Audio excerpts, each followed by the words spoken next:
Welcome to Digging Deep, the podcast where we offer bereavement bites for time-pressed professionals. My name is Heather Kiteley, second-generation funeral director and the president and CEO of GFD. Today on our podcast, we have the fabulous Melanie MacDonald, funeral director team lead from Weaver Family Funeral Home, board member of the Ontario Funeral Service Association, 22 years licensed. Melanie, in 1 week, at age of 44, found out she was going to be a grandma and needed a hip replacement. Today, Melanie and I are talking about just deal with it, breaking the stigma of burnout in the bereavement sector. Melanie, welcome. Thank you so much, Heather. I'm so excited to have you here. Yes. Okay, you got to unpack that for me. Okay, so during COVID, I definitely had a decline in my physical health with my hip. And of course, with COVID, everything was aggravated. Our physical state, our mental state, everything. In the midst of that, we moved from our home that we had been in for 16 years. We're kind of uprooted for a while. And then in the midst of that, my middle girl comes home and very lovely, we're so proud, says she's expecting. So towards the end of COVID, when things were starting to settle down, we had gotten into a new home, I decided I needed to deal with this physical issue and found out that, in fact, I needed a total hip replacement and became a grandma that week. And my husband jokes around and says, it's a good thing that that type of stuff doesn't bother me because I would have been like Botox or something, I don't know, something to feel young again, right? So, and through, I worked all the way through. I worked right up. So you're working through that pain. I actually remember talking to you during that time, and you were in a lot of pain. Yes. Still working. Yes. With a walker. I remember, yeah. Yes. Nothing so humbling as to walk into a funeral to conduct a funeral service, having to push a walker, right? Very humbling. So you're going through all of that stuff, processing it all. On top of that, you've got all the stuff that as a funeral professional you have to deal with, right? You're dealing with the have 22 years licensed. Did you find when you were going through that, especially because pain, physical pain can bring you in with it all kinds of stuff, right? Did you find that you had to unpack a lot of stuff that you were carrying around with you that maybe you didn't realize you were carrying around? I did. The unfortunate part is I didn't know how to unpack it or to unpack it properly. So leading up to having my surgery, I was literally just a robot going in auto. So you dealt with it by just like turning it off? Yes, absolutely. It was, I'd like to think I tried to maintain my positivity. I tried to be the positive person and try to get through it. But all the while, when you're taking things in and not getting rid of them properly, at some point then when you got to unpack it, and literally my new hip was not only just like the physical for me, but having that time off taught me how to unpack it. Finally, having a break from society, having a break from my profession, having a break from everything, and taking that time to recover was so much more of an emotional recovery than I ever thought it would be. It's interesting, right? And we're a little bit facetious or playing with our title of this podcast, which is just deal with it. But I think that in funeral service, that is kind of what we're expected to do, right? Like when you and I sat down and said, we're going to have this podcast, and I said, tell me how you deal with the emotional trauma. You just deal with it. Because that's sort of the expectation, right? Especially, do you feel that that's changing, or do you think that there is still very much a sense that as a funeral professional, you're just expected to deal with it, you just go? Well, I think there's two layers to that. I think that the first layer is at the end of the day, we literally need to just deal with it. We can't have a family come through the door and say to them, I'm sorry. So as an example of this, I remember serving a family where their teenage daughter was killed very suddenly, very tragically. And this young lady was the same age as my own teenage daughter. She wore the same clothing. She did the same things. And I ended up being that family's funeral director. I couldn't turn around and say, I'm sorry, I can't help you because this hits too close to home. We don't have those options. How would a sole proprietor of a funeral home have that option to turn that family away? So the layer of it is we absolutely have to deal with it. But then how do we turn it around to make it make sense to us in our life? And I definitely think for a number of years, we were not doing that. We were not doing that. As funeral professionals, we were not dealing with it properly, appropriately. And I'd like to say that maybe the last 10, 15 years, our workplaces, our owners, our managers, our companies are definitely starting to realize that you have to deal with that stuff. There is things that you have to deal with, right? Yeah. And whether that's through, benefit programs, whether that's through showing appreciation, whether that's a pat on the back, whether that's how can I help you, right? Are you okay? Those things go a long way. The person, you might not need hundreds of dollars of therapy. You literally might just need to have a conversation with a coworker and unpack that day. Right, because I think what you said earlier is really profound, right? When you're a funeral professional and you're helping a family, you don't have the luxury of having an emotional reaction, right? But you're still human. So I think we become very good at sort of disassociating, right? We start very good at, okay, I'm just going to put that over there while I deal with whatever has to happen here. And the weird part about it, I think, is that things that are not normal almost become normal, right? I remember when I was pregnant with my daughter, first baby, my husband and I, he's in child protection, we're going into prenatal classes, right? And so, I was working in Toronto, he was working in Welland, we meet in the middle, and they have this discussion about stress, right? And the instructor says, "Oh, have you had any stress lately?" Right? And my husband and I are like, "No." We're looking at each other, going, "No, I don't think so." And then someone puts up their hand and they say, "Oh my goodness, I had to drive to Toronto. The traffic was so bad." And everyone's like, "Oh, that's so horrible." And then somebody else was like, "Oh, my mother-in-law came to visit," and I was like, "Oh." And then my husband and I started laughing because I had buried 2 babies that day. And, never mind what he had to do in his work. And we were coming from a place like this was not stressful and completely normal. And that's when I started to realize that, as funeral professionals, we just become used to things that are really, really abnormal. And if we don't take time to recognize that and to acknowledge that, not only for ourselves but also with each other, it comes back to get you later, right? I found after 2 decades, I couldn't even watch commercials and I would just start crying. Absolutely.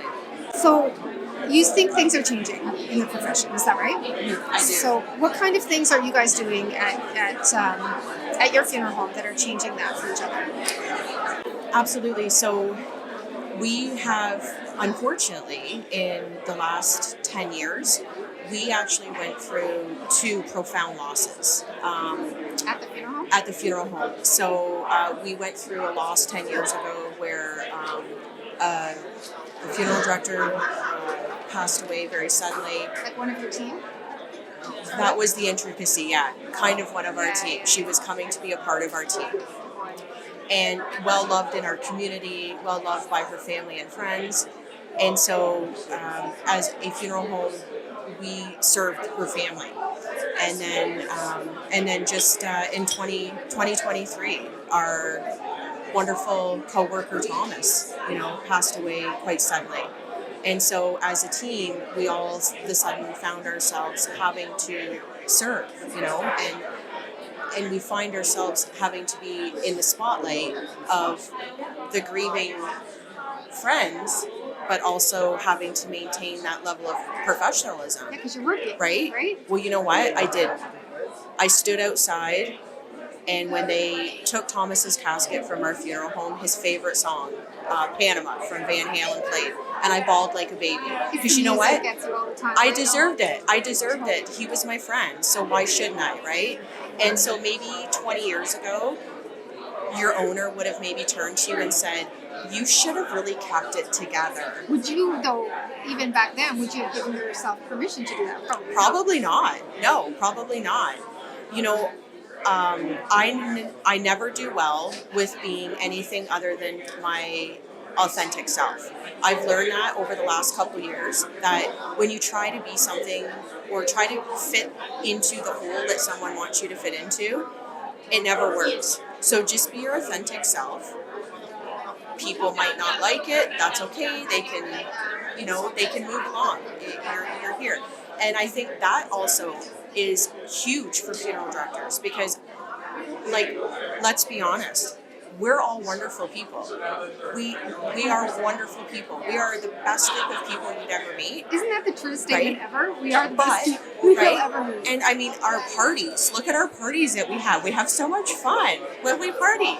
But I think it's a part of the burnout. I think keeping that that stone look and keeping, yourself always prim and proper and polished is a part of the burnout, right? Where if people actually just started being a little bit more authentic and not trying to be something that they're not all the time, think of the energy you would save, right?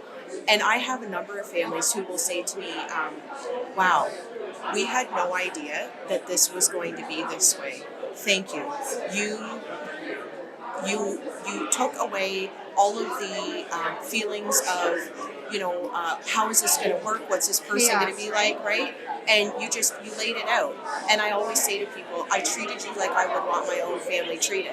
I think that's a huge part of the burnout is funeral directors have to put on this shield all the time. And honestly, I think it's time that we start looking at just being yourself. Just being yourself, right? And I mean, especially, it must be hard. I'm fortunate in my my ownership, being an employee and not ownership. My ownership is extremely accepting of me being myself. I have a lot of autonomy in the decisions I make for my families and such. But I could not imagine being me and working for someone who was maybe old school, right? I was chatting with Becky Stuckley about women in funeral service and commenting on how, when I started in the 90s, there was lots of women. There was more than 50% of our class was women, but almost none of them are in funeral service anymore. And we were talking about what are some of the reasons that people don't stay, right? And I think that this is one of them because at some point in your career, you can be super stoic, you can be going through the motions, you can get, just be going through it, but at some point, a reckoning will happen where you do have to face the trauma that you've experienced and you do have to come to terms with that. And I wonder if that's one of the reasons that people leave funeral service and say, yeah, this isn't for me anymore. I definitely think it is. I think that for so long, I think for women in particular, so my commentary on that would be that I spent a lot of time in my 30s trying to be the mom and the wife and the stepmom and the daughter that everybody else kind of thought I should be. And I always joked around with my husband and I was like, I never want to be that woman. I don't want to lose myself. You met me, I was this. I was hopefully fun, a little bit you wild, are always right? Fun, never mind. And you're always a right? little bit wild. I've had to be mindful of my language on this podcast, because that's what, and that's okay. And I'm okay with that. I never wanted to lose that. And I think I truly spent most of my 30s, I lost that because I was trying to be something to everybody else. And all of a sudden I kind of got into my 40s and I was like, you know what? There's no way. I'm done doing this. This is who I'm going to be. I honestly think that the time that we had during COVID helped with that. Do you think it was the time off that you had, or do you think just the change in funeral service? And I think the whole refocusing. So I was COVID hit at a perfect time for me because I had a 12-year-old, right? 12-year-old, 13-year-old. Yeah. And I was at that point where I was getting a little bit afraid that life was going to get out of control and I was going to lose kind of my thumb on her and what was going on in her life. And COVID hit and that all stopped, right? Like I knew what was going on, I knew this, I knew that. And it's not that I need to know that, right? But it's just things slowed down enough for me to get a handle on them. Right? And I was present. And I think in funeral service, you don't even know that you're not present because you're so busy getting stuff done all the time that you don't really stop to realize what you're missing. I've really tried. I know with my daughter, the one thing I've tried to do is like, you know how we're always like, you know, people are like, well, maybe they take a bad experience and they're like, okay, well, I'm going to tell my kids they can't do that, right? Or I really try to be mindful of that with all three of our kids that, you know, you live your life, you have to live your life. I don't want to be that mom. I don't want to be that person that's like, no, you can't do this. No, you can't do that, right? Everybody's got to live their life. But I think for women, like especially, because I think, you know, you get to that point in your life where maybe you've had children in your 20s, you know, you're raising them in your 30s, all of a sudden in your 40s, you find yourself that you're like, oh, look these children can feed themselves now, right? I just said to someone, I was like, you know what this is like been the first time I've gone away actually where I'm missed. And I'm missed because my physical presence is gone. Not because I'm not cooking, not because I'm not running around, taking people places. I'm actually missed because they can do all that stuff now, right? And it's nice. Like, it's nice to get to that spot. When you get to that spot and you can come back to really look at your true value and find out what your true value is, I think that's at the point where you're like, okay, am I going to keep doing this? Am I going to keep doing this? Am I going to keep doing that? What are the things that are draining on me, right? Yeah. And so for women, I definitely think that the burnout, it doesn't surprise me that we see women leaving this occupation and this profession around that time because it's like, you know, it's been ever consuming, it's been ever draining. And I'm not saying it's not for the men. I'm not saying that, but I just feel it's a little bit different for women. It can be. It can be. Yeah, sure. Okay, we're nearing the end. Yep. Lightning round. Yep. Oh, Ready? right. Oh no. Top 2 things you do to cope. I go home and I spend time with my family. I've started to learn to calm down and realize that I don't constantly have to be busy to be dealing with it. So I will sit on my back deck. I will take it all in. I will enjoy a beer. I will, you know, just be present and mindful. So mindfulness, I guess, is one of them, right? Hard to do as a funeral professional because shutting off that mind, right? oh my goodness, you're going through the list. Absolutely. Of things. Yeah. And honestly, I think that I'm learning to reinvest. Like, how do you cope? You find ways to invest in yourself. So whether that is for some people, like taking the day and going and do something on your own, like today, oh my God, I sat by myself at the restaurant and had a couple margaritas all by myself, wasn't on my phone, just taking it in, right? I felt great. So these are these little things that I think you have to learn what will fill your bucket almost essentially again. And I think that's one of the ways that I've learned to cope with some of this, right?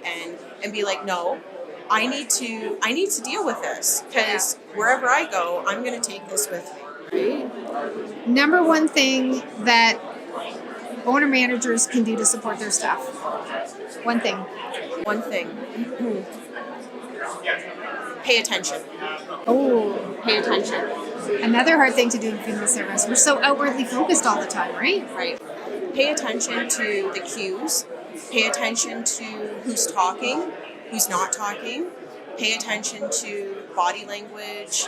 Just paying attention to your team so that you are watching or hearing or seeing, you know, sometimes just a person that needs a friendly few words. So for that funeral or bereavement professional, could be funeral or cemetery, who might be listening to our podcast, just very quickly, what's one piece of advice you would give them if they were having a hard time coping? I would definitely say take the time to evaluate and realize that you have a huge amount of value in you and that our society will sometimes say you don't, and you absolutely do. So then find the way to put back into that value and whatever that is for you. But there is value in you. Thank you so much. This has been such a great conversation. Sadly, this concludes this episode of Digging Deep. So, Melanie, I want to thank you for being here with us and for being asking me. so open to sharing your personal experience and talking about this stuff. I mean, we don't like to talk about this stuff as female professionals, right? So, thank you for joining me today. Again, my name is Heather Kiteley, President and CEO of GFD of Canada.